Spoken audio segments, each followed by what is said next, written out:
izao tontolo izao eo anatrihan'ireo hery roa mifanandrina.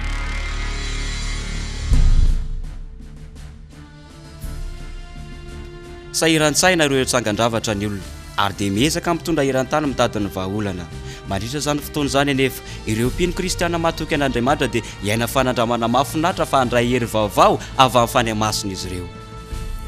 Rehefa afaka izany dia hitako fa indro nisy anjely iray koa nidina avy tany an-danitra, nanana fahefana lehibe ary ny tany no hazavainy ny voninahitra.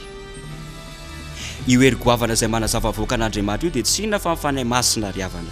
Ampasahina no ijoroan'ireo vavolombelon'Andriamanitra ka hitakiny fahazavana ao amin'ny fiangonana ary antsony ny ondrina ny iveriny amin'ny Kristy. Mifikitra mafy amin'ny tenin'Andriamanitra izy ireo ary mampirisika ny rehetra mba hibebaka sy hankatony didin'Andriamanitra.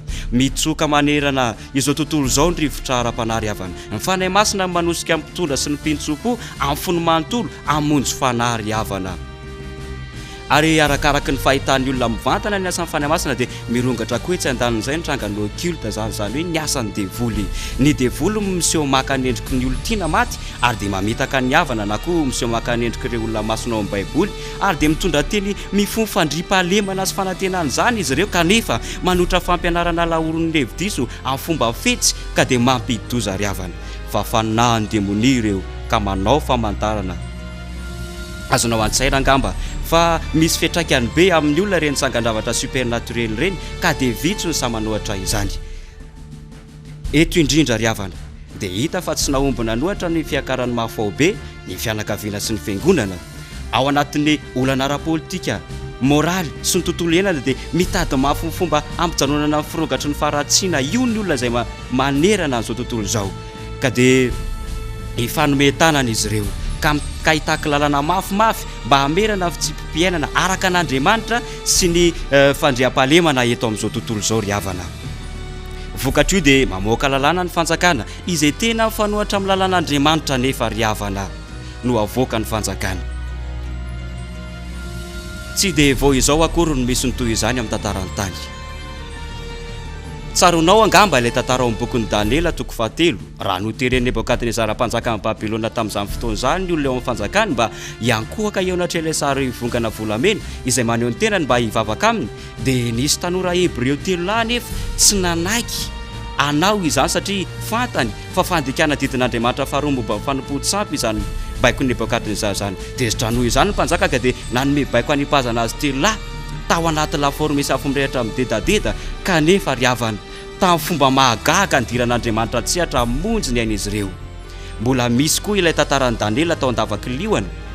Raha tsaronao dia namoaka lalàna ny mpanjaka amin'ny Persia mandidiny olona tsy hivavaka amin'Andriamanitra hafa ankoatra n'izy mpanjaka ihany mandritra ny 3 andro. Daniela kosa nafantatra fa raha mankatoan'io didio izy dia manitsakitsaka didin'Andriamanitra voalohany noho izany dia tapasahina na noho izany Daniela nivavaka tamin'Andriamanitra isan'andro toy ny fanaony na dia haningotra ny aina ary izany.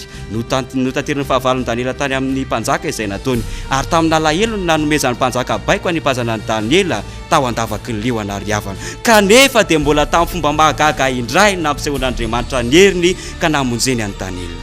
Toy izany koa amin'ny andro farany manambara meloany Apokalipsy fa ny herin'ny ratsy dia hanosika ny fitondram-panjakana eto an-tany mba hampiatra lalàna mikasika ny fomba tokony hivavahan'ny olona.